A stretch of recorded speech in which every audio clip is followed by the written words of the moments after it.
Dear students, chemistry के online class में आपका स्वागत है। आज अपन लैक्टोज के बारे में पढ़ेंगे। जिस तरह से माल्टोज और सुक्रोज डाइसैकेराइड इकाई हैं, उसी तरह से लैक्टोज भी एक डाइसैकेराइड इकाई है। इसको दूध शर्करा भी कहते हैं। ये सभी स्तनधारियों के दूध में उपस्थित होती है। लैक्टोज औद्योगिक रूप से दूध से पनीर बनाने की क्रिया में सह उत्पाद के रूप में प्राप्त होती है। पनीर बनाने के लिए प्राप्त जलीय विलयन का वाष्पीकरण करने पर अपने को क्या प्राप्त होती है? लैक्टोज। लैक्टोज का फॉर्मूला C6H12O11, यानी लैक्टोज, माल्टोज और सुक्रोज का अणुसूत्र एक ही होता है, C12H22O11।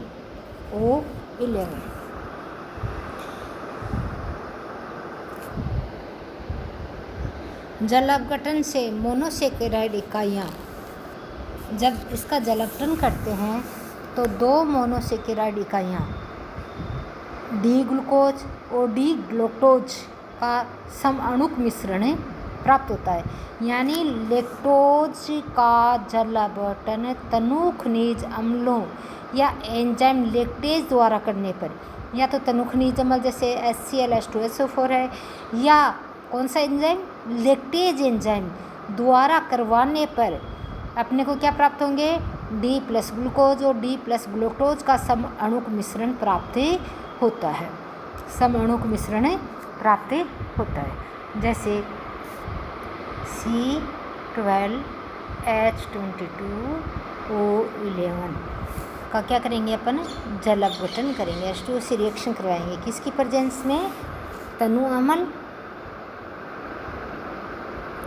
या लैक्टेज एंजाइम की प्रेजेंस में। तो अपने को क्या प्राप्त होगा? C6H12O6 प्लस C6H12O6, यानी अणुसूत्र दोनों का एक ही है, डी ग्लूकोज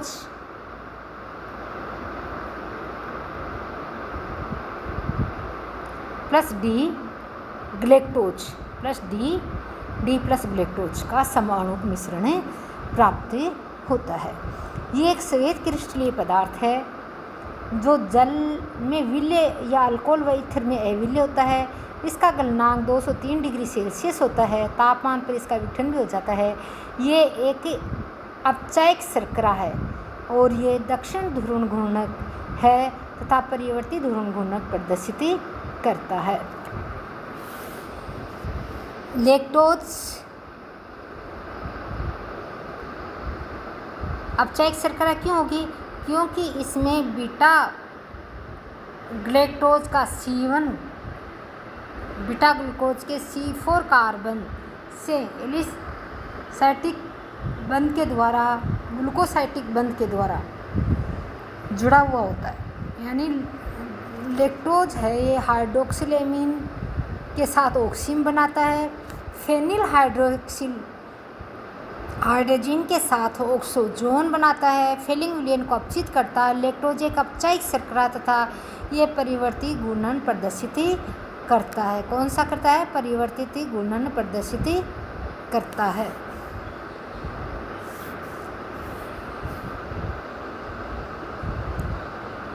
इसमें एक अपचायक भाग ग्लूकोज इकाई जिसका C4 कार्बन, कौन सा कार्बन? C4 कार्बन ग्लूकोज के C1 से बीटा ग्लाइकोसिडिक बंध से जुड़ा रहता है। जैसे एक ग्लूकोज की एक इकाई बनाई अपन ने, 1 2 3 4 5 6 कार्बन। ये कितने कार्बन हो गए? 6। OH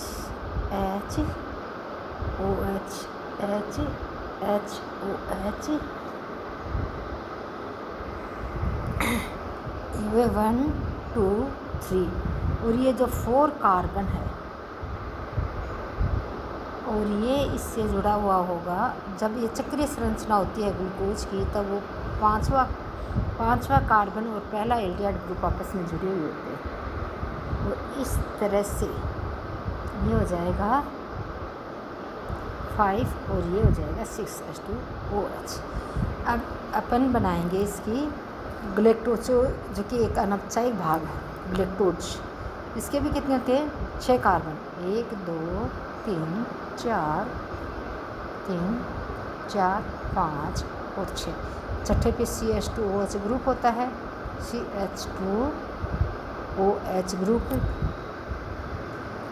और ये जो पहला कार्बन जिसका एल्डिहाइड भाग होता है, ये किससे जुड़ेगा? ये ग्लूकोज के चौथे कार्बन से ग्लाइकोसिडिक बंध के द्वारा जुड़ेगा, जिससे ये OH आ जाएगा, यहाँ H हो जाएगा, ये H OH H OH और ये H। और इस तरह से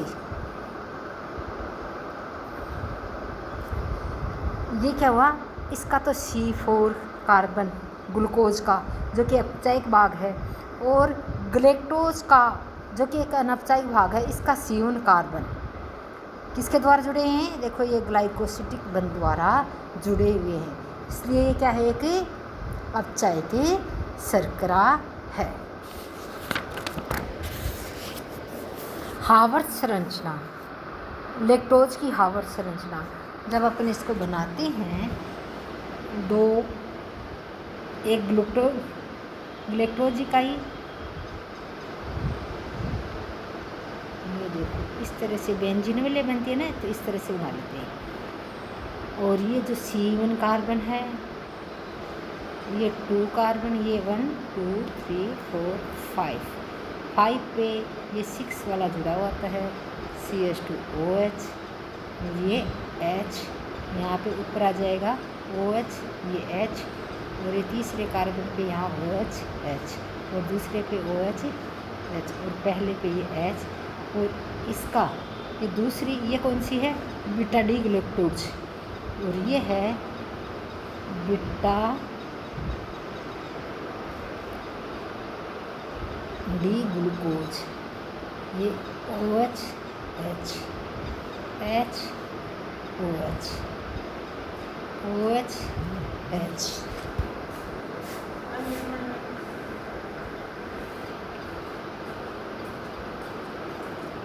और ये हो जाएगा जो ये चौथा कार्बन है, ये 5वां कार्बन, और यहाँ पे ये छठा कार्बन जुड़ा होता है। इस तरह से ये संरचना, ये 1 कार्बन हो गया, ये 2 कार्बन हो गया, ये 3 कार्बन हो गया, और ये 4, और ये 5, और ये 6। तो इसका तो होगा चौथा कार्बन, किसका? बीटा डी ग्लूकोज का। और इसका फर्स्ट कार्बन यहाँ पे ये, और किससे जुड़े होंगे? ग्लाइकोसिडिक बंध के द्वारा। ये कौन सा हो गया? ग्लाइकोसिडिक बंध हो गया, और ये कहलाती है लैक्टोज की हार्वर्ड संरचना। ये क्या बनी? लैक्टोज की हार्वर्ड संरचना, यानी बीटा डी ग्लैक्टोज और बीटा डी ग्लूकोज दोनों, बीटा डी ग्लैक्टोज का तो C1 कार्बन और बीटा डी ग्लूकोज का C4 कार्बन आपस में ग्लाइकोसिडिक बंध के द्वारा जोड़ करके हार्वर्ड संरचना का निर्माण करते हैं। अब है पॉलीसेकेराइड। यानी वे कार्बोहाइड्रेट जो जलावतरण करने पर 10 से अधिक मोनोसेकेराइड इकाइयाँ देते हैं। कितनी? 10 से अधिक मोनोसेकेराइड इकाइयाँ देते हैं, जिसे पॉलीसेकेराइड कहते हैं। क्या कहते हैं? पॉलीसेकेराइड कहते हैं। पॉलीसेकेराइड प्राकृतिक बहुलक है। इनमें एकलक इकाइयाँ मोनोसेकेराइड अथवा ओलिगोसेकेराइड होंगी। क्या होंगी? एकलक इकाइयाँ मोनोसेकेराइड या ओलिगो। मोनोसेकेराइड इकाइयाँ क्या होती हैं? जो जल द्वारा अपघटित नहीं होती हैं। ओलिगोसेकेराइड इकाइयाँ क्या होती हैं? जिनके जल अपघटन करने पर 1 से लेकर के 10 तक मोनोसेकेराइड इकाइयाँ प्राप्त होती हैं। इनका अणुभार, पॉलीसेकेराइड इकाइयों का अणुभार कई हजारों से लाखों तक हो सकता है। इनका सामान्य सूत्र 6H10O5 का होल n होता है तथा यहाँ n के मान 12 से लेकर कई सैकड़ों तक होते हैं। ये अक्रिस्टलीय स्वादहीन जल में अविलीय होते हैं, इसलिए इन्हें क्या कहते हैं? अशर्करा। ये अक्रिस्टलीय होते हैं, स्वादहीन होते हैं और जल में, जबकि क्या थे? पॉलीसेकेराइड, डाइसेकेराइड और मोनोसेकेराइड क्या थे? जल में विलीय थे, क्रिस्टलीय ठोस, सफेद क्रिस्टलीय ठोस थे और स्वाद में मीठे थे। और पॉलीसेकेराइड क्या है? अक्रिस्टलीय स्वादहीन जल में अविलीय, इसलिए इनका क्या नाम है? अशर्करा। ये दो प्रकार के होते हैं, सम पॉलीसेकेराइड और विषम पॉलीसेकेराइड। सम पॉलीसेकेराइड इनमें सभी मोनोसेकेराइड इकाइयाँ समान होती हैं और विषम पॉलीसेकेराइड जिसमें 2 या 2 से अधिक मोनोसेकेराइड इकाइयाँ भिन्न होती हैं। स्टार्च, सेलुलोज, ग्लाइकोजन, गोंद, इनुलिन आदि महत्वपूर्ण पॉलीसेकेराइड इकाइयाँ कौन कौन सी? स्टार्च, सेलुलोज, ग्लाइकोजन, गोंद, इनुलिन आदि। स्टार्च व सेलुलोज जो मनुष्य के लिए महत्वपूर्ण उपयोगी है, जो वनस्पति में पाए जाते हैं। स्टार्च ये कार्बोहाइड्रेट का मुख्य स्रोत है, पौधों में संग्रहित पॉलीसेकेराइड है, मनुष्य के आहार का मुख्य स्रोत है। ये शरीर को ऊर्जा की पूर्ति करते हैं। शरीर को क्या करते हैं? ऊर्जा की पूर्ति करते हैं। इनका अणुसूत्र है वो है C6H10O5। इनका अणुसूत्र क्या है? C6H10O5 का होल n। ये सामान्य अणुसूत्र है स्टार्च का। स्टार्च का मुख्य स्रोत गेहूं, मक्का, चावल, जौ, आलू, कंद आदि हैं। कुछ सब्जियों में भी स्टार्च प्रचुर मात्रा में मिलता है। स्टार्च की संरचना। स्टार्च का जलावतरण तनु अम्लों से करवाने पर यह अल्फा ग्लूकोज देता है। क्या देता है? अल्फा ग्लूकोज देता है। एंजाइम कौन सा होगा इसमें? Diastase enzyme. कौन सा एंजाइम? Diastase enzyme. और डायस्टेज एंजाइम के द्वारा ये माल्टोज देता है। ये अल्फा ग्लूकोज का बहुलक है। स्टार्च 2 यौगिकों से मिलकर बना होता है। स्टार्च किससे मिलकर बना होता है? 2 यौगिकों से। एमिलोज जो जल में विलीय होते हैं और एमिलोपेक्टिन जो कि जल में अविलीय होते हैं। स्टार्च कितने यौगिकों से मिलकर बना होता है? 2 से। कौन कौन से? एमिलोज और एमिलोपेक्टिन। दूसरा है एमिलोपेक्टिन। एमिलोज होंगे, ये क्या होंगे? ये जल में विलीय होंगे। क्या होंगे? ये जल में विलीय होंगे। जबकि एमिलोपेक्टिन क्या होंगे? जल में अविलीय। जल में अविलीय। एमिलोज ये जल में विलीय भाग है जो स्टार्च का कितना प्रतिशत? 10 से 20% भाग बनाता है। स्टार्च का 10 से 20% भाग बनाता है। इसमें अल्फ़ा, इसको क्या कहते हैं? अल्फ़ा एमिलोज भी कहते हैं। एमिलोज जल अपघटित होता है तो ये माल्टोज डी ग्लूकोज देता है। जल अपघटन के अंतर्गत कोई दूसरा मोनो या डाइसेकेराइड नहीं बनता है। एमिलोज डी ग्लूकोज की लंबी श्रृंखला बनाता है। बंध में एक ग्लूकोज इकाई का C1 तथा दूसरे ग्लूकोज इकाई का क्या होगा? C4 ग्लाइकोसिडिक बंध के द्वारा। देखो ये यहाँ पे C1 है और इसका क्या है? ये C4 भाग है। ये दोनों किसके द्वारा जुड़े होते हैं? ये देखो यहाँ ग्लाइकोसिडिक बंध के द्वारा जुड़े हुए हैं। इधर फिर इसका C1 भाग और इसका कौन सा भाग? C4। तो इस तरह से ये ग्लाइकोसिडिक बंध के द्वारा जुड़े रहते हैं। एमिलोपेक्टिन की जिस जैसे अपन ने बना ली, किसकी संरचना बना ली? जैसे ये बना ली एक संरचना। और इसका जो ये भाग है, कौन सा भाग है? ये जो 4th कार्बन वाला भाग है, ये O करके इससे मुक्त है कि दूसरी इसमें क्या होगी? मोनोसेकेराइड इकाई जुड़ जाए। और इस तरह से इसकी संरचना बना ली। और फिर इसका 1 भाग और ये दूसरी सेकेराइड इकाई, मोनोसेकेराइड इकाई, 3 मोनोसेकेराइड इकाइयाँ बना ली। और आपस में किसके जोड़ा जुड़ा? पहली का 1, दूसरी का 4 भाग, दूसरी का पहला, तीसरी का 4 भाग। इस तरह से ये ग्लाइकोसिडिक बंध जुड़ा करके एक चेन बनाते हैं। और ये संरचना क्या कहलाती है? पूरी की पूरी एमिलोज। क्या कहलाती है? एमिलोज। और इस तरह से ये इकाइयाँ आपस में जुड़ करके किसका निर्माण करेंगी? एमिलोज का। किसका निर्माण करेंगी? एमिलोज का। दूसरा है एमिलोपेक्टिन भाग। ग्लूकोज का जो दूसरा यौगिक है वो क्या कहलाता है? एमिलोपेक्टिन। क्या कहलाता है? एमिलोपेक्टिन। ये जल में अविल्य होता है। क्या होता है? ये जल में अविल्य होता है। और जिस तरह से एमिलोज में 10 से 20% भाग स्टार्च किसका बना होता है? स्टार्च। एमिलोज और एमिलोपेक्टिन।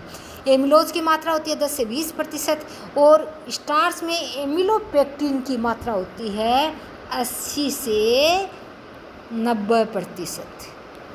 यानी 10 से 20 तो किसकी होगी? एमिलोज की। और एमिलोपेक्टिन की कितनी होगी? 80 से 90%। इस तरह से स्टार्च दो यौगिकों से मिलकर बना होता है, एमिलोज और एमिलोपेक्टिन से। जिस तरह से एमिलोज को अल्फ़ा एमिलोज कहते हैं, उसी तरह से एमिलोपेक्टिन का नाम है बीटा एमिलोज। एमिलोपेक्टिन का नाम क्या है? बीटा एमिलोज। और एमिलोज का क्या नाम है? अल्फ़ा एमिलोज।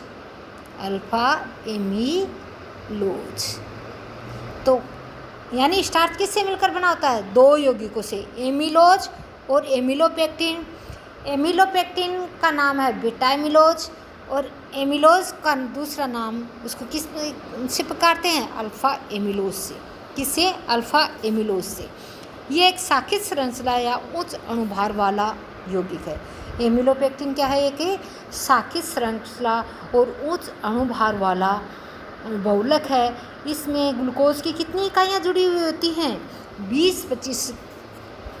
25 से 30 ग्लूकोज इकाइयों की श्रृंखला होती है तथा एक ग्लूकोज इकाई का C1 और दूसरी ग्लूकोज इकाई का, जैसे ये ग्लूकोज 1 है, इसका C1 भाग और दूसरी का कौन सा होगा? C4 आपस में ग्लाइकोसिडिक बंध द्वारा जुड़े हुए होंगे। और ये जब एक ग्लूकोज इकाई का C1 दूसरी ग्लूकोज इकाई के C1-4 से ग्लाइकोसिडिक बंध अल्फ़ा 1,4 प्लस ग्लाइकोसिडिक बंध द्वारा जुड़ा रहता है। अशाखित, ये जैसे ये जुड़ी हुई, जैसे यहाँ नहीं जुड़ी हो तो ये क्या होगी? अशाखित। और शाखा यानी जिस तरह से ये पैरेलल चीज़ होती है बीच में से जुड़ जाती हैं ऐसे, तो इसको क्या कहते हैं? शाखित। क्या कहते हैं? शाखित। तो अशाखित श्रृंखलाएं परस्पर अल्फ़ा 1C ग्लाइकोसिडिक बंध द्वारा जुड़ी रहती हैं। इसमें एक श्रृंखला में उपस्थित अंतिम ग्लूकोज अणु का C1 परमाणु दूसरी श्रृंखला से अंतिम स्थान पर उपस्थित दूसरे ग्लूकोज के अणु के C6 इसके द्वारा जुड़ा होगा, C6 परमाणु से जुड़ा हुआ होता है।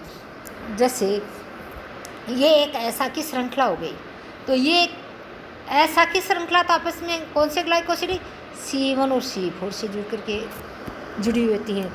और जब ये शाखित होंगी तो पहली श्रृंखला का C1, ये पहली श्रृंखला का कौन सा भाग है? C1 भाग। और दूसरी श्रृंखला के C6, जैसे यहाँ पे CH2OH है, C6 कार्बन है, इससे जुड़ा हुआ होगा। किससे?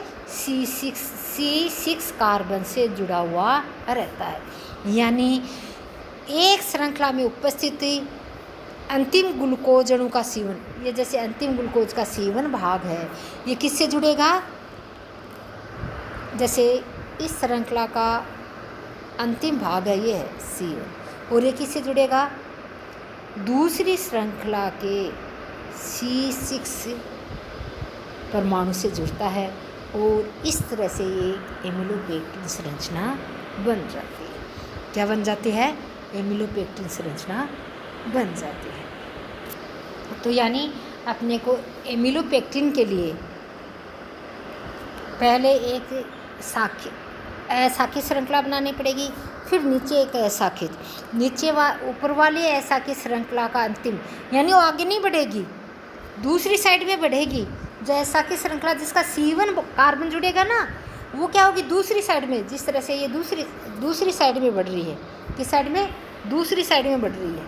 किस साइड में बढ़ रही है? ये दूसरी। जैसे इसका ये अंतिम छोर है, क्या है? अंतिम छोर है, तो ये कहाँ बढ़ेगी? इस साइड में। और इसके दूसरी श्रृंखला का जो C6 कार्बन जुड़ा होता है, ये वाली कार्बन, तो इस तरह से ग्लाइकोसिडिक बंध के द्वारा जुड़ी रहती हैं आपस में। तो सही इजी तरीका इसका बनाने का है कि एक श्रृंखला अपन ने ये ऊपर वाली बना ली और एक श्रृंखला नीचे वाली बना ली। नीचे वाली श्रृंखला ऊपर वाली श्रृंखला है जो दूसरी साइड में, जिसका C1 का अंतिम छोर जुड़ेगा किससे, नीचे वाली श्रृंखला के CH2OH यानी जो प्राथमिक अल्कोहल का है ना, उस वाले कार्बन से, C6 कार्बन से जुड़ करके ग्लाइकोसिडिक बंध का निर्माण करता है। इस तरह से एमिलोपेक्टिन की एक संरचना हो गई। तो एमिलोपेक्टिन जल में अविलेय भाग होता है और इसको क्या कहते हैं, बीटा एमिलोज कहते हैं। ये एक शाखित श्रृंखला उच्च अणुभार वाला बहुलक है। इसमें ग्लूकोज की कितनी इकाई होंगी, 20 से 30। ये एक ग्लूकोज इकाई का C1 और दूसरी ग्लूकोज इकाई का C6 कार्बन, C1 और 6 कार्बन जुड़ करके ग्लाइकोसिडिक बंध द्वारा जुड़ करके एमिलोपेक्टिन की संरचना का निर्माण करते हैं। अब है सेलुलोज। सेलुलोज भी पोलोसेकेराइड इकाई होती है, जिसका अणुसूत्र भी क्या होता है, C6H10O5 का होल N, यानी जो अणुसूत्र स्टार्च का होता है वही सेलुलोज का होता है। यह केवल पौधों में मिलता है, जबकि सेलुलोज किसमें, पौधे और अनाज सभी में मिलता है, पौधे और अनाज में भी मिलता है। पौधों की कोशिका भित्ति का, यानी पौधों की जो कोशिका भित्ति है वो मुख्यतः किसकी बनी होती है, सेलुलोज की। उसका मुख्य अवयव क्या है, सेलुलोज। सेलुलोज भी मनुष्य के लिए बहुत उपयोगी होता है, लेकिन स्टार्च जहाँ भोजन की तरह उपयोग में होता है, वहीं सेलुलोज किस में आता है, वस्त्र बनाने के लिए। सेलुलोज किस में काम में आता है, वस्त्र बनाने के लिए। किस में, वस्त्र बनाने के लिए काम में आता है। लकड़ी है, सूती कपड़े हैं, जूट, रुई, इनमें सेलुलोज उपस्थित होता है। लकड़ी में 50%, सूखी घास में 40 से 45% होता है। जूट में कितना प्रतिशत होगा, 60 से 65%। रुई में 90 से 95% सेलुलोज होता है। सूती कपड़े में 90% सेलुलोज होता है। शेष प्रतिशत का भाग होता है या वसा और मोम का होता है। सेलुलोज एक अनपचाई शर्करा होती है। क्या होती है, एक अनपचाई शर्करा होती है। सेलुलोज का जल अपघटन करने पर क्या मिलेगा अपने को, डी ग्लूकोज। क्या मिलेगा, डी ग्लूकोज देता है। सेलुलोज का जल अपघटन करने पर डी ग्लूकोज देता है, यानी डी ग्लूकोज का एक रेखीय बहुलक है। क्या है, एक रेखीय बहुलक है। जबकि स्टार्च क्या था, स्टार्च का जो एमिलोपेक्टिन यौगिक था, दो यौगिकों से मिला हुआ था, एमिलोज और एमिलोपेक्टिन। तो एमिलोपेक्टिन भाग था वो क्या था, शाखित भाग था, और इसका सेलुलोज है वो एक रेखीय, यानी सीधी रेखा में संरचना इसकी जुड़ी हुई है। ये ग्लूकोज इकाइयाँ BD ग्लूकोज इकाइयाँ होती हैं, ना कि अल्फा D ग्लूकोज इकाइयाँ। यानी ग्लूकोज की जो इकाइयाँ बनेंगी वो कौन सी होती हैं, beta D glucose. Beta D glucose इकाइयाँ परस्पर बीटा 1 और 4 किससे, जैसे देखो ये है 1 और 4 भाग ग्लाइकोसिडिक बंध के द्वारा जुड़ करके ग्लूकोज की C1 तथा दूसरी ग्लूकोज इकाई के C4 से जुड़ी रहती है। और इस तरह से इसका C1, इसका C4, दूसरी का C1, फिर तीसरी का C4, इस तरह से ये आपस में जुड़ करके किसका निर्माण करती हैं, सेलुलोज का। और इसका क्या आ जाएगा, होल N। क्या हो जाएगा, होल N।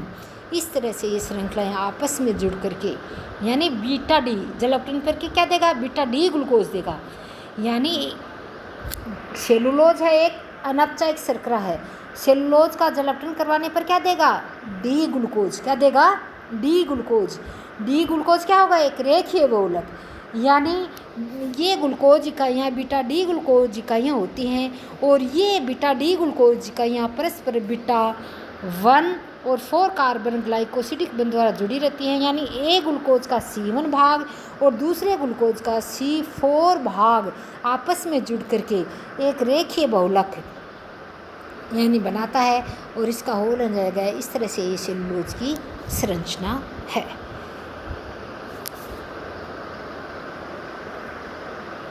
अब है प्रोटीन।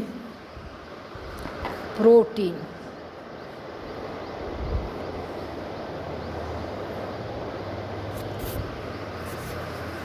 प्रोटीन का नाम विर्जिलियस द्वारा प्रोटीन का नाम किसने दिया? विर्जिलियस ने। कब? सन 1938 में। प्रोटीन नाम ग्रीक शब्द प्रोटियोस से लिया गया है, जिसका अर्थ है प्राथमिक। क्या है? प्राथमिक। किससे लिया गया? प्रोटियोस से, जिसका नाम क्या है? ग्रीक शब्द प्रोटियोज, जिसका अर्थ होता है प्राथमिक या प्रथम यानी अंतिम महत्वपूर्ण, क्योंकि प्रोटीन जीवन संबंधी महत्वपूर्ण रासायनिक पदार्थ है। जीवन संबंधी क्या है? प्रोटीन महत्वपूर्ण रासायनिक पदार्थ है। प्रोटीन का सबसे पहले किसने नाम दिया था? विर्जिलियस नामक वैज्ञानिक ने। कब? 1938 में। कब? 1938। ये ग्रीक शब्द से लिया गया है प्रोटियोस से, जिसका अर्थ है प्राथमिक यानी अति महत्वपूर्ण होता है, जिसका शाब्दिक अर्थ क्या आता है? प्राथमिक, अति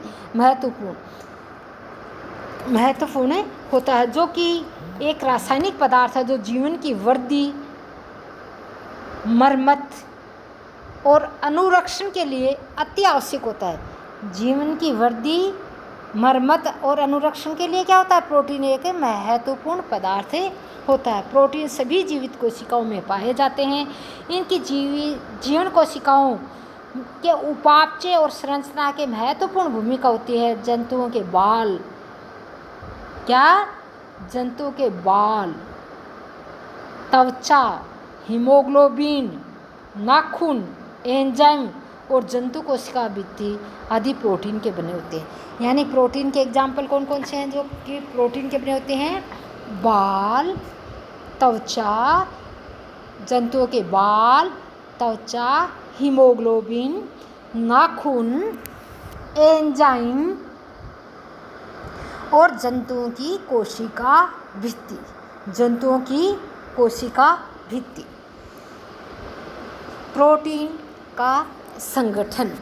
प्रोटीन का संगठन।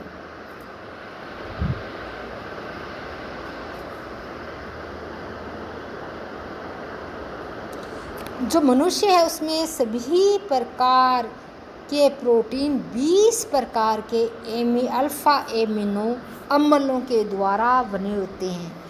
प्रोटीन शरीर की संरचनात्मक तथा क्रियात्मक इकाई है। प्रोटीन क्या है? शरीर की संरचनात्मक तथा क्रियात्मक इकाई है। एमिनो एसिड क्या होते हैं?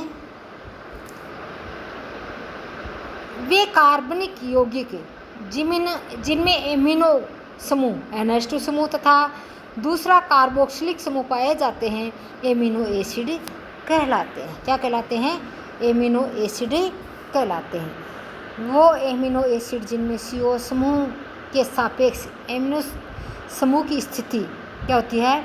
अल्फ़ा, बीटा, गामा, लेम्डा होने पर इन्हें क्या कहेंगे? Alpha, beta, lambda, gamma, lambda acid से वर्गीकृत किया गया है। जिस तरह से ये कार्बन है जिस पे NH2 समूह जुड़ा है और उस कार्बन पे क्या जुड़ा हुआ है? ये कार्बोक्सिलिक समूह जुड़ा हुआ है। क्या हुआ है? कार्बोक्सिलिक समूह जुड़ा है।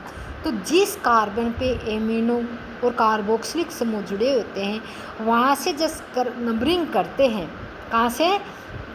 जिसे एमिनो ग्रुप जुड़ा हुआ है, तो कार्बोक्सिलिक समूह के सापेक्ष एमिनो एसिड की स्थिति, जैसे ये कार्बोक्सिलिक समूह है तो ये जिस पे एमिनो समूह जुड़ा है ना इस कार्बन पे, तो ये क्या कहलाएगा? अल्फ़ा कार्बन, ये बीटा, ये गामा, लेम्डा। इस तरह से इनको वर्गीकृत किया गया है। फॉर एग्जांपल जैसे ग्लाइसिन अल्फ़ा एमिनो एसिड है। क्योंकि अल्फ़ा एमिनो एसिड क्यों है? क्योंकि इस कार्बन पे जिस पे कार्बोक्सिलिक समूह के सापेक्ष स्थिति है, तो उसमें केवल क्या है? एक अल्फ़ा कार्बन ही है। क्या है?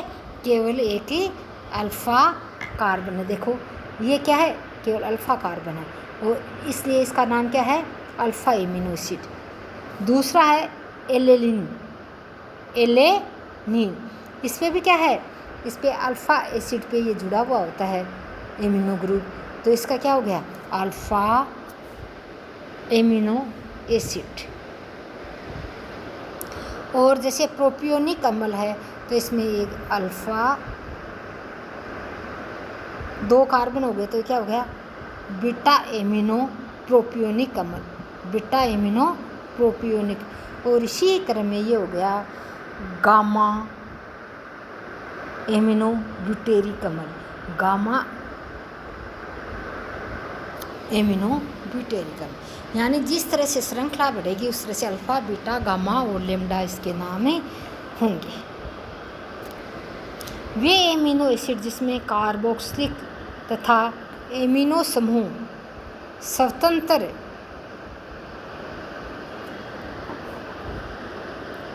संख्या में होंगे तो हमें उसे क्या कहेंगे, उदासीन एमिनो एसिड।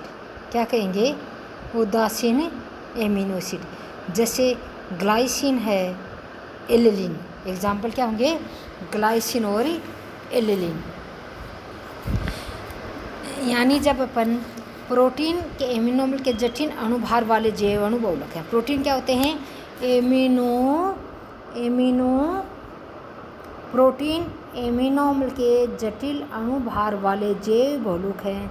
रासायनिक रूप में सभी प्रोटीन हाइड्रोजन युक्त जटिल कार्बनिक होते हैं। हाइड्रोजन युक्त क्या होते हैं, जटिल कार्बनिक होते हैं, जिनमें क्या होता है, नाइट्रोजन, हाइड्रोजन, नाइट्रोजन यानी मुख्य अवयव नाइट्रोजन, कार्बन, हाइड्रोजन, ऑक्सीजन और सल्फर तक उपस्थित होते हैं।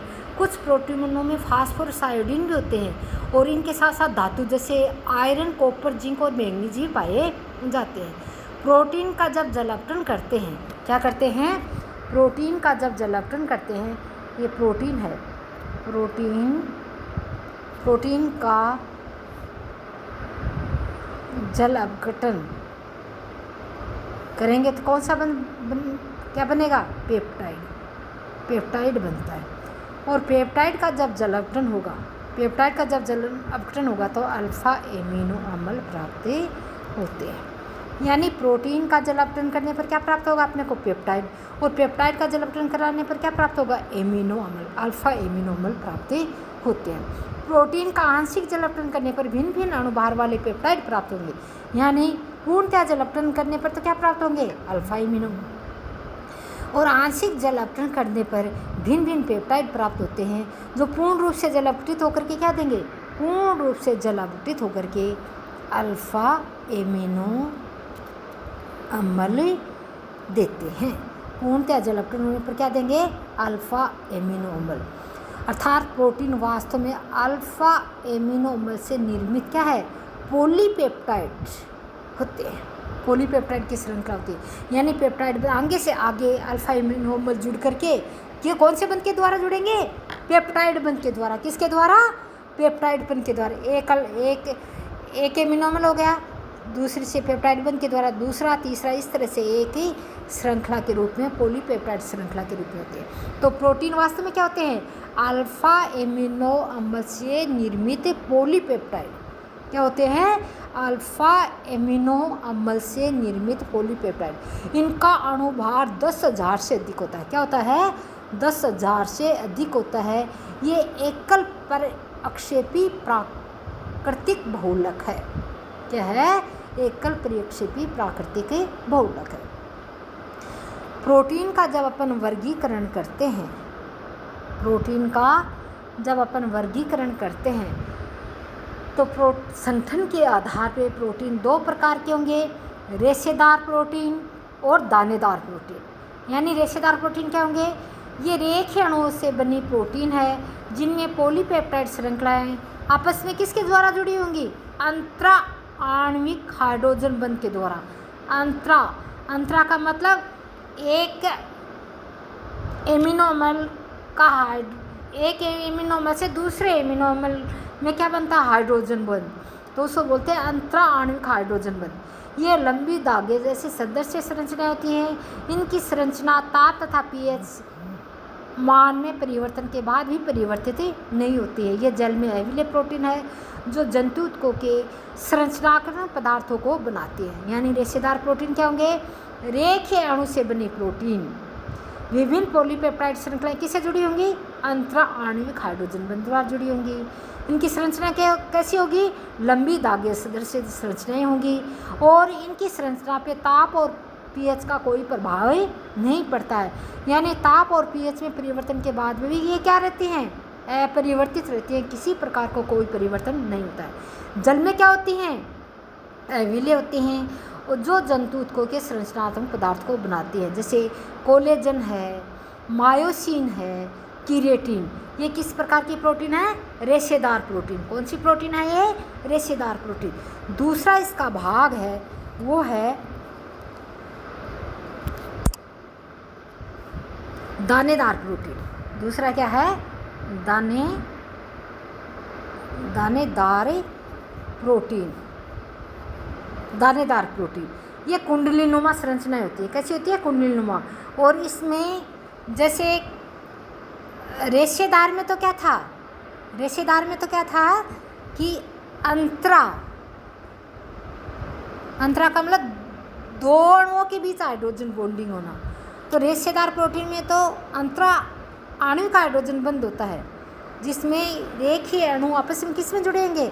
अंतरा हाइड्रोजन आणविक बंध के द्वारा। और दानेदार में होगा अंतः आणविक।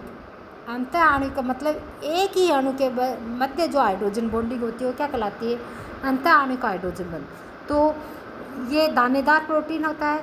रेशेदार प्रोटीन की होगी रेखीय संरचना और दानेदार प्रोटीन होगी कुंडलित संरचना। क्या होगी? कुंडलित। रेशेदार प्रोटीन में अंतराणविक हाइड्रोजन बंध पाया जाता है, जबकि दानेदार प्रोटीन में अंतः आणविक हाइड्रोजन बंध पाया जाता है। अम्ल सार लवणों के जलीय विलयन में दानेदार प्रोटीन विलय होती है, जिनका कार्य जीवन चक्र को क्या करना होता है? नियंत्रित करना और उसकी देखभाल करना होता है। जिस तरह से रेशेदार के एग्जाम्पल हैं कोलेजन, मायोसिन, कीरेटिन, उसी तरह से दानेदार प्रोटीन के एग्जाम्पल है हीमोग्लोबिन, इंसुलिन, एल्बुमिन, जो कि अंडे में पाई जाती है। हीमोग्लोबिन, इंसुलिन और एल्बुमिन ये कौन सी प्रोटीन है? दानेदार प्रोटीन। और कोलेजन, मायोसिन और कीरेटिन कौन सी हैं? रेशेदार प्रोटीन। ये तो हुआ संगठन के आधार पे प्रोटीन कितने प्रकार के हुए? रेशेदार प्रोटीन और दानेदार प्रोटीन। अब है जलपटन के आधार पर। प्रोटीन का जलपटन करवाने पर विभिन्न उत्पाद बनते हैं। इसके आधार पे प्रोटीन, साधारण प्रोटीन, पहला कौन सा है? साधारण प्रोटीन।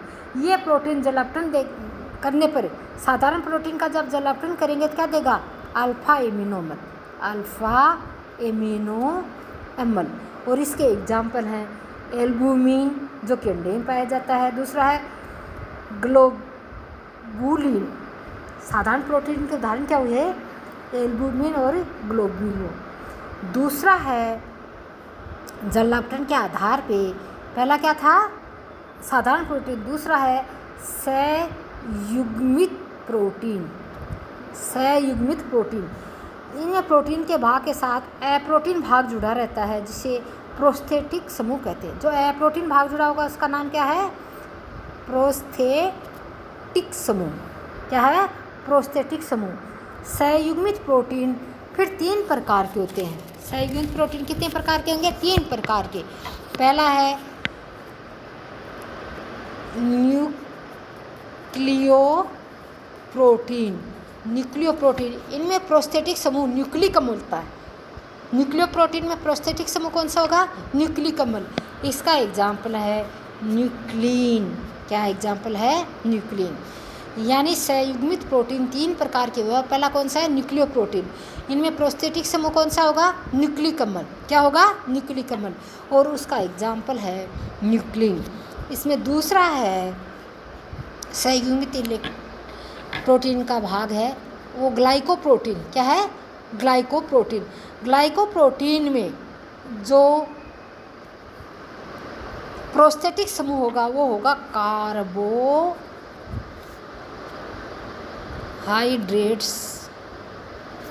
यानी न्यूक्लियोप्रोटीन में क्या था? प्रोस्थेटिक समूह न्यूक्लिक अम्ल था। क्या था? न्यूक्लिक अम्ल। और ग्लाइकोप्रोटीन में क्या होगा? प्रोस्थेटिक समूह कार्बोहाइड्रेट। और इसमें ग्लाइकोप्रोटीन का एग्जाम्पल होगा माइसिन। ग्लाइकोप्रोटीन वो संयुग्मित प्रोटीन होते हैं जिसमें प्रोस्थेटिक समूह कार्बोहाइड्रेट होता है, फॉर एग्जाम्पल माइसिन। और संयुग्मित प्रोटीन न्यूक्लियोप्रोटीन वो प्रोटीन होते हैं जिनमें प्रोस्थेटिक समूह क्या होगा, न्यूक्लिक अम्ल होगा, एग्जाम्पल होगा न्यूक्लिन। तीसरा संयुग्मित प्रोटीन है वो होगा क्रोमोप्रोटीन। कौन सा होगा, क्रोमोप्रोटीन। और इसमें जो प्रोस्थेटिक समूह होगा वो कुछ वर्णक होंगे। क्या होंगे, वर्णक। क्या होंगे, वर्णक।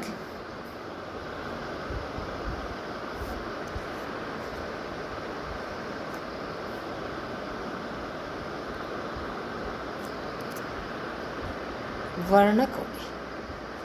क्या होंगे, प्रोस्थेटिक समूह क्रोमोप्रोटीन में क्या होगा, वर्णक। जैसे हीमोग्लोबिन है, वर्णक का संयुग्मित क्रोमोप्रोटीन का एग्जाम्पल क्या है, हीमोग्लोबिन और क्लोरोफिल। हीमोग्लोबिन और आयरन के कारण हीमोग्लोबिन का रंग कैसा होता है।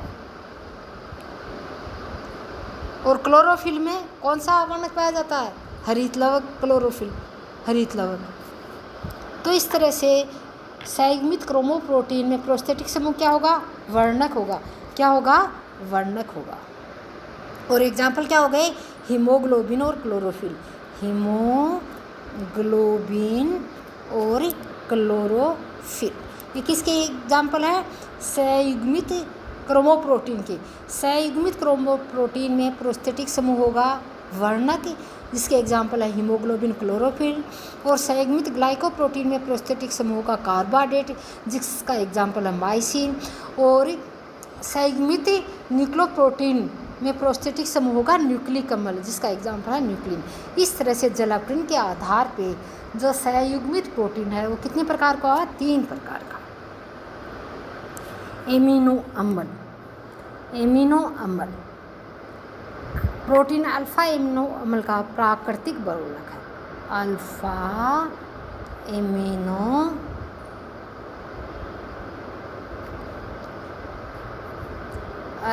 एमिनो अम्ल का क्या है, प्राकृतिक बहुलक।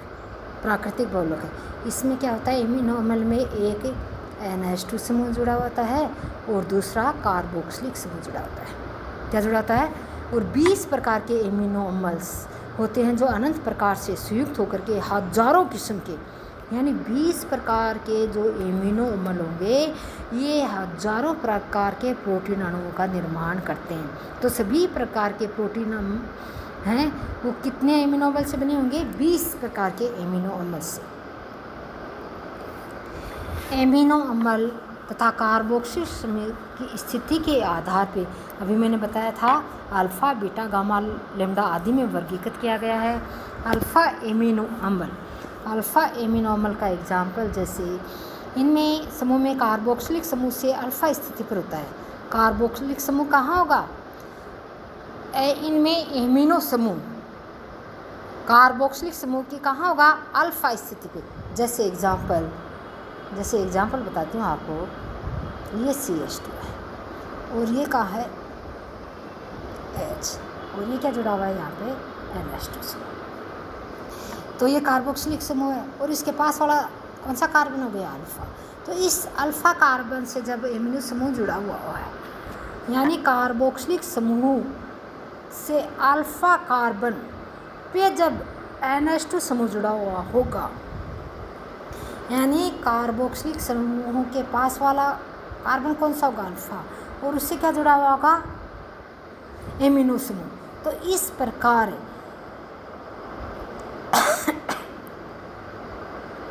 के एमिनो अम्ल क्या कहलाएंगे, अल्फ़ा एमिनो अम्ल। क्या कहलाएंगे, अल्फ़ा एमिनो। यदि दोनों समूह एक ही कार्बन पर होते हैं, यानी क्या हुआ, दोनों समूह कौन सा, एक कार्बोक्सिलिक समूह और एक ही एमिनो समूह, दोनों किससे जुड़े हुए हैं, इस कार्बन से। दोनों समूह कार्बोक्सिलिक समूह और NH2 समूह एक ही कार्बन से जुड़े होते हैं।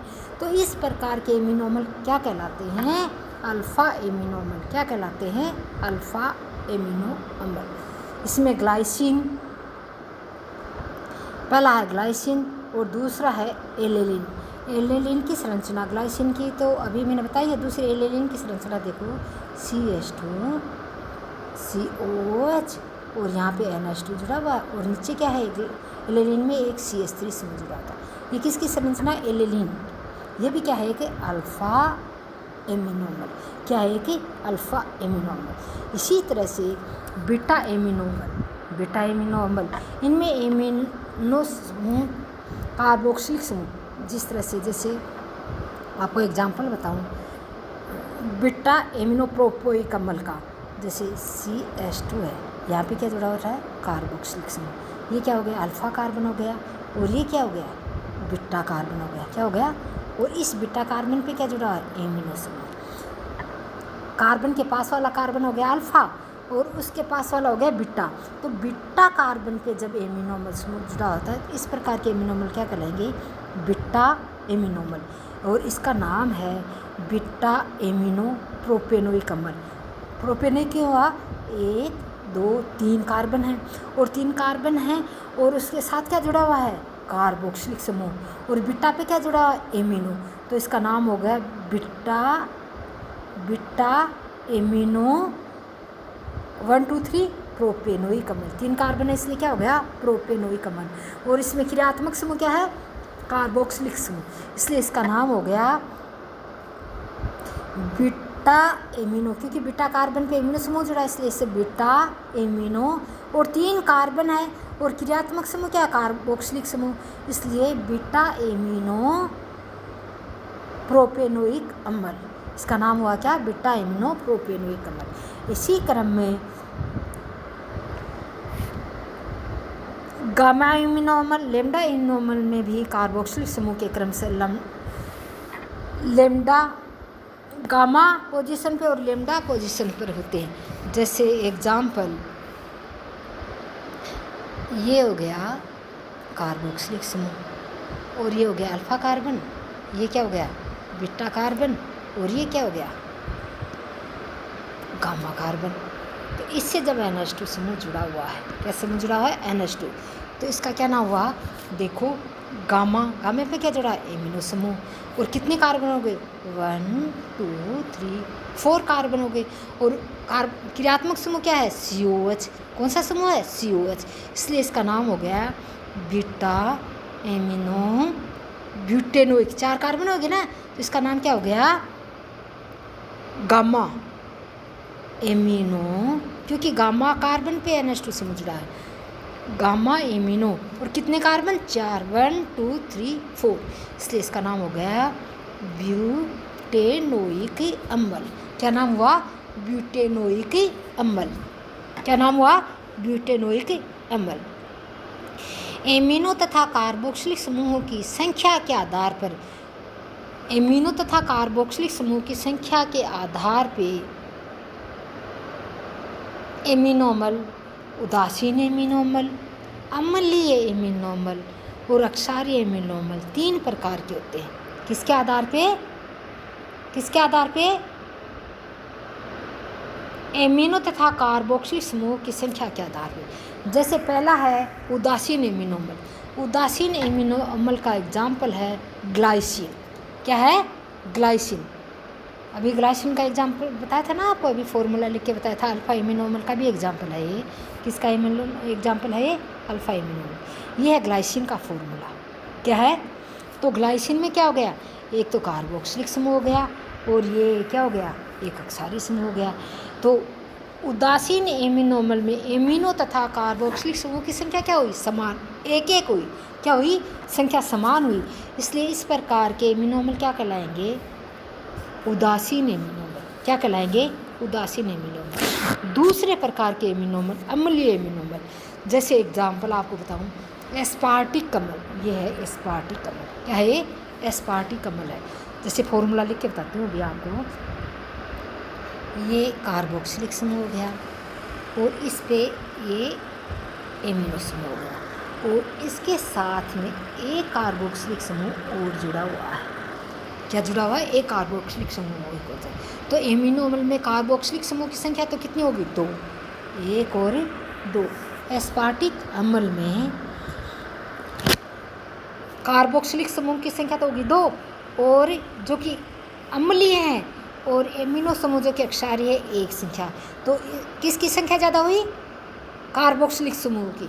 तो इस प्रकार के एमिनो अम्ल जिसमें कार्बोक्सिलिक समूहों की अधिकता होती है, तो इस प्रकार के एमिनो अम्ल क्या कहलाएंगे? क्या कहलाएंगे? अम्लीय एमिनो अम्ल। इसी तरह से जब इसमें कार्बन संख्या, जैसे इसमें कितनी है? एस्पार्टिक में तो होगी 4 कार्बन परमाणु होंगे। पहले 1 2 3 4, 1 2 3 4।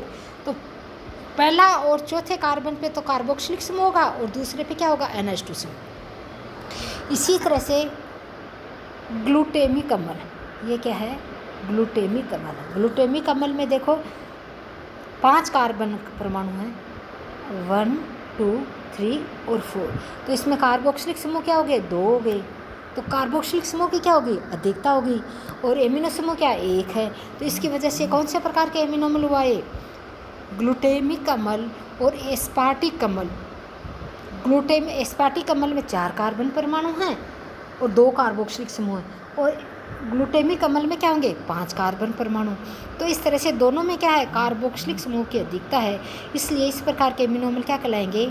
अम्लीय एमिनो अम्ल। क्या कहलाएंगे? अम्लीय अम्ल। इसी क्रम में अक्षारीय एमिनो अम्ल। अक्षारीय एमिनो अम्ल में लाइसिन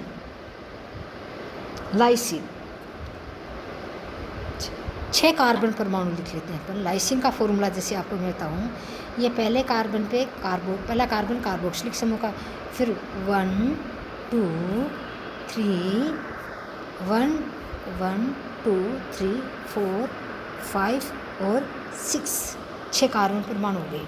और छठे पे क्या है? NH2 समूह है। क्या है? NH2 एमिनो समूह है। और दूसरे पे भी क्या है? NH2 समूह है।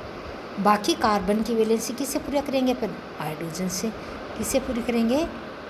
हाइड्रोजन से। ये लो।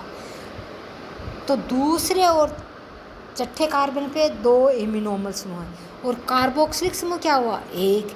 इसलिए एमिनो समूह क्षारीय प्रकृति का होता है, कार्बोक्सिलिक समूह अम्लीय। इसलिए इस प्रकार के एमिनो अम्ल क्या हुए? क्षारीय एमिनो अम्ल। और ये किसका फॉर्मूला है? लाइसिन का। तो लाइसिन का फॉर्मूला लिखने के लिए आप 6 कार्बन लिख लो। पहले कार्बन पे कार्बोक्सिलिक ग्रुप बना दो, दूसरे और छठे पे क्या बना दो? एमिनो समूह से एक वैलेंसी, दूसरे और छठे कार्बन के एक ही संयोजकता किससे पूरी कर दो? एमिनो समूह के द्वारा। किसके द्वारा? एमिनो समूह के द्वारा। और बाकी की संयोजकता किससे पूरी कर देंगे अपन? हाइड्रोजन के द्वारा। किसके द्वारा? हाइड्रोजन के द्वारा। इस तरह से लाइसिन का फॉर्मूला बन जाता है। और लाइसिन में क्योंकि 2 एमिनो समूह हैं और एक कार्बोक्सिलिक समूह है, यानी अक्षारीय एमिनो अम्ल में एमिनो समूह की अधिकता होगी।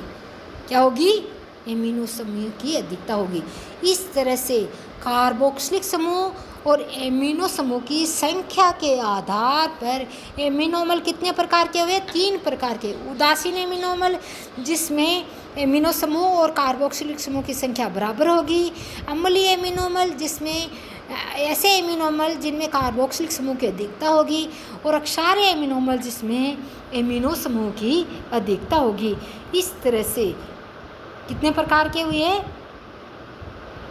एमिनो और कार्बोक्सिलिक समूह के आधार पे एमिनो अम्ल कितने प्रकार के? 3 प्रकार के। उदासीन एमिनो अम्ल, अम्लीय एमिनो अम्ल और अक्षारीय एमिनो अम्ल। अब है आवश्यक और अनावश्यक एमिनो अम्ल। एमिनो अम्ल आवश्यक और अनावश्यक एमिनो अम्ल। वे एमिनो अम्ल जो स्वतः ही निर्मित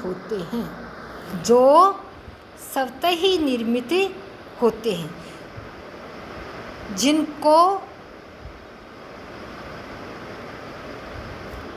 वो क्या कहलाएंगे? अनावश्यक एमिनो अम्ल। और वो एमिनो अम्ल जो शरीर में संश्लेषित नहीं होते हैं और जो भोजन के रूप में ग्रहण किए जाते हैं, उस प्रकार के एमिनो अम्ल क्या कहलाएंगे? आवश्यक। यानी वो एमिनो अम्ल जो शरीर द्वारा संश्लेषित किए जाते हैं, यानी स्वतः ही बन जाते हैं शरीर के अंदर, वो क्या कहलाएंगे? अनावश्यक एमिनो अम्ल। क्या कहलाएंगे? अनावश्यक। और वो एमिनो अम्ल जिनको शरीर संश्लेषित नहीं कर सकता, जिनको भोजन के द्वारा अपन ग्रहण करते हैं, वो क्या कहलाएंगे? आवश्यक एमिनो अम्ल। इस तरह से आवश्यक और अनावश्यक एमिनो अम्ल में क्या डिफरेंस हुआ? आवश्यक एमिनो अम्ल क्या हुए? जिनको शरीर संश्लेषित नहीं कर सकता, जिनको अपन भोजन के द्वारा ग्रहण करते हैं, वो आवश्यक एमिनो अम्ल कहलाते हैं। और वो एमिनो अम्ल जो शरीर द्वारा संश्लेषित किए जाते हैं, यानी स्वतः ही संश्लेषित हो जाते हैं, वो क्या कहलाते हैं? अनावश्यक एमिनो अम्ल। क्या कहलाते हैं? अनावश्यक एमिनो अम्ल।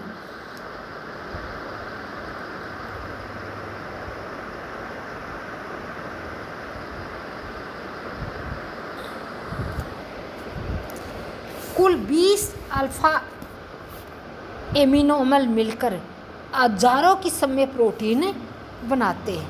क्या बनाएंगे? हजारों किस्म में प्रोटीन बनाएंगे। क्या बनाएंगे? हजारों किस्म में प्रोटीन बनाएंगे।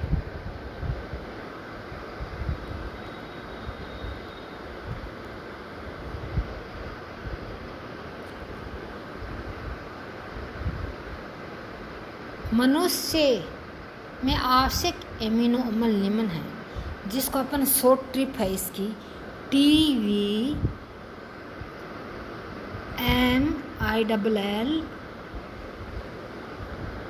PATH। T का मतलब ट्रिप्टोफैन, V का मतलब वेलिन, M का मतलब मेथियोन, L का मतलब ल्यूसीन, दूसरे L का मतलब ल्यूसीन, लाइसिन, फेनिल, एलेलिन, ऑर्जिन और हिस्टीडीन।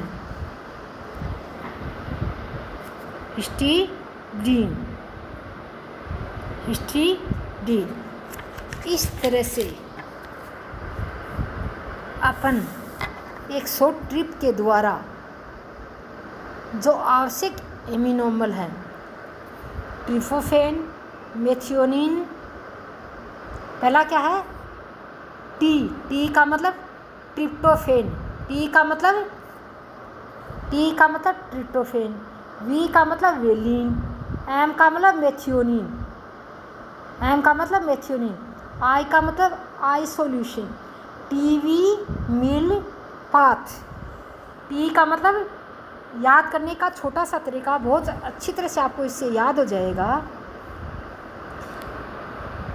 T का मतलब ट्रिप्टोफैन, V का मतलब वेलिन, M का मतलब मेथियोनिन, I का मतलब आइसोल्यूशन, एक L का मतलब ल्यूसीन, दूसरे L का मतलब लाइसिन, P का मतलब फेनिल एलेनिन और A का मतलब ऑर्जिनिन, पिरियोनिन और हिस्टीडीन, एलेनिन, पिरियोनिन और ऑर्जिनिन और हिस्टीडीन। तो इस तरह से 10 प्रकार के आवश्यक एमिनो अम्ल है। क्या है? 10 प्रकार के आवश्यक एमिनो अम्ल, यानी 20 में से 10 आवश्यक एमिनो अम्ल हैं जिनका संश्लेषण उच्च जाति के कुछ जंतु मनुष्य से नहीं हो पाता है। इन आवश्यक एमिनो अम्ल को बाहर से भोजन द्वारा लेना आवश्यक होता है। इस प्रकार के ये जो एमिनो अम्ल है ना 10 प्रकार के, इनको किससे ग्रहण करते हैं अपन? बाहर से भोजन के द्वारा इनको लेना आवश्यक होता है। अगर इनकी कमी से शरीर में, अगर अपन नहीं बाहर से लेंगे ना भोजन के रूप में, तो शरीर में कई प्रकार की बीमारियां हो जाती है और इनकी कमी की पूर्ति उन प्रोटीनों द्वारा ही हो सकती है जिनमें ये आवश्यक एमिनो अम्ल होते हैं। जैसे केसिन प्रोटीन है, जो दुग्ध प्रोटीन है, ये केसिन दुग्ध प्रोटीन में सभी आवश्यक एमिनो अम्ल होते हैं। यानी दूध में कौन सा प्रोटीन है? केसिन। यानी दूध अगर अपन नियमित रूप से तो आवश्यक एमिनो अम्ल की पूर्ति पूरों की हो जाती है। और आवश्यक एमिनो अम्ल कौन से वे? T से ट्रिप्टोफैन, V से वेलिन, M से मेथियोनिन, I से आइसोल्यूसिन, L से ल्यूसीन, लाइसिन, फेनिलेलेनिन, ऑर्जिनिन, पिरियोनिन और हिस्टीडीन। इस तरह से ये तरीका बहुत इजी है, आप इसके द्वारा इजी तरीके से आप इसको याद कर सकते हैं।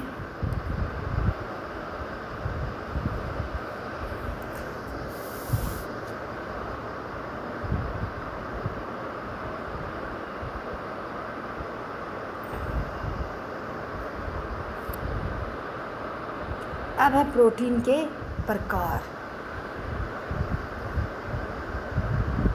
संरचना के आधार पे, तो ये तो बता दिया था आपको, पहले करवा दिया था।